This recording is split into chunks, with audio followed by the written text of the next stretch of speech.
Pour ce début de semaine, le psaume qui sous-tend notre méditation et notre prière est le psaume 42. Mon âme a soif du Dieu vivant. À l'origine, les psaumes 42 et 43 n'en faisaient qu'un. Pour notre étude, nous allons méditer ces deux psaumes séparément. Et aujourd'hui, nous méditons le psaume 42. Le psalmiste se rappelle ici avec quelle joie dans le passé il allait aux saintes convocations. Il semble qu'il ne connaît plus la joie des solennités d'autrefois, car exilé ou simplement éloigné des lieux saints, il se trouve persécuté et banni de la présence de Dieu. Ses pensées le ramènent sans cesse dans ces moments de joie, de louange et d'adoration. L'âme pieuse a soif du Dieu vivant, comme la biche aspire aux eaux vives. Dans cette soif de Dieu, l'âme exhale sa douleur, mais une voix consolatrice s'élève en elle, l'exhorte à mettre sa foi au Dieu vivant. Nous avons ici comme un mémorandum que tout chrétien déplacé de sa terre pour une raison de guerre ou autre événement douloureux est appelé à vivre dans une terre étrangère souvent hostile.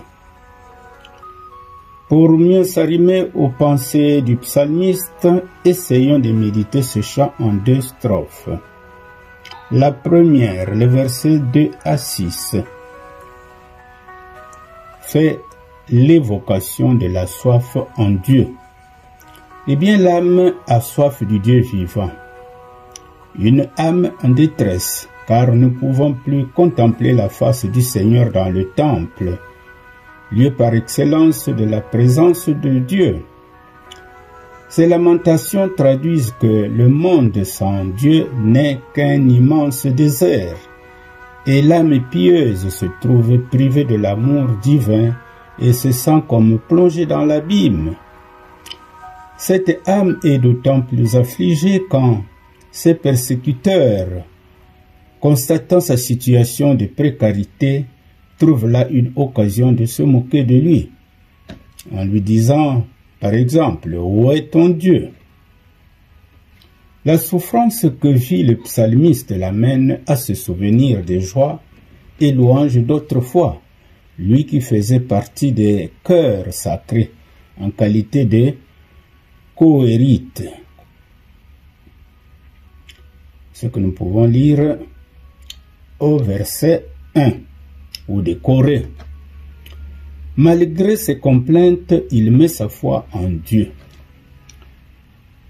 Deuxième strophe, les versets 7 à 12, qui fait l'évocation du déferlement des flots et vagues. Eh bien, le psalmiste est envahi par une vague de pensées qui l'abattent. Il présente Dieu comme responsable du déferlement d'épreuves qui l'y traverse. Dans ses complaintes sont mêlées douleurs et prières, mais sa tristesse ne va pas jusqu'au découragement, quoique certaines pensées qui le traversent évoquent un certain oubli de Dieu, d'où il s'interroge. Alors une façon voilée de questionner Dieu. Pourquoi ce contraste entre la bonté de Dieu, si connue, et les malheurs fondus sur moi? Eh bien, le psalmiste trouve lui-même la réponse à son interrogation. Mets ta confiance en ton Dieu sauveur. Ce que nous pouvons lire au verset 12. Alors, ce psaume nous inspire telle pensée. Alors, il peut être pour nous un texte de référence à nos prières quand nous vivons l'affliction, surtout ceux qui sont déplacés pour une raison ou une autre, soit exilés, soit en guerre, soit même malade ou autre difficulté de la vie. Donc ce psaume peut nous aider à faire une rétrospection de notre vie lorsqu'une fois nous sommes éloignés de Dieu à cause du péché. Alors, nous avons soif à ce moment de nous réconcilier avec Dieu et retrouver la sécurité dans le temps. C'est à travers les afflictions que le croyant se met à un moment donné à faire l'état des lieux de sa relation avec son Créateur. Alors, puisse Dieu vivant être notre rocher du salut et que notre âme soupire après lui. Amen. À présent, prions le psaume avec les paroles de la Bible de Jérusalem.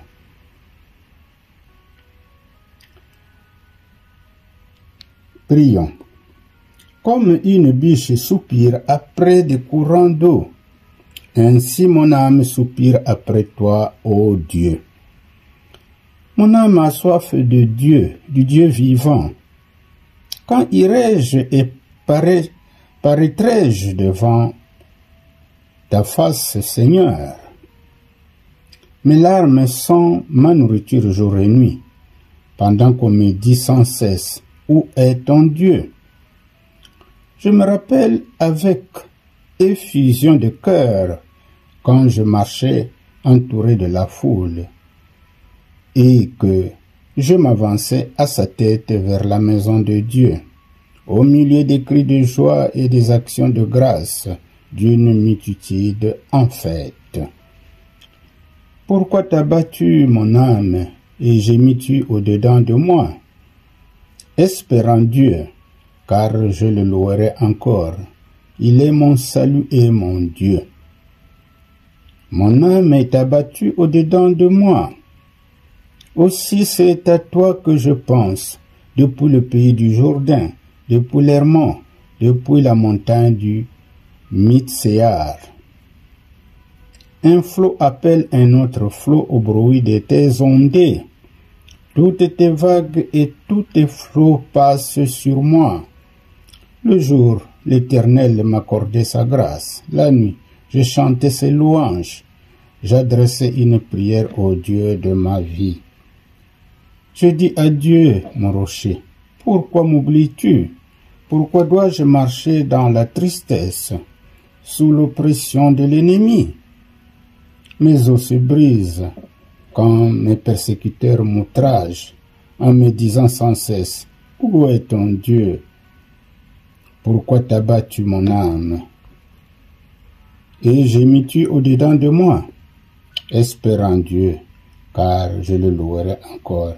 Il est mon salut et mon Dieu. Amen. Une prière qui devrait nous consoler quand nous traversons des moments difficiles. Nous pouvons donc l'actualiser avec nos propres paroles. Merci, que Dieu vous bénisse.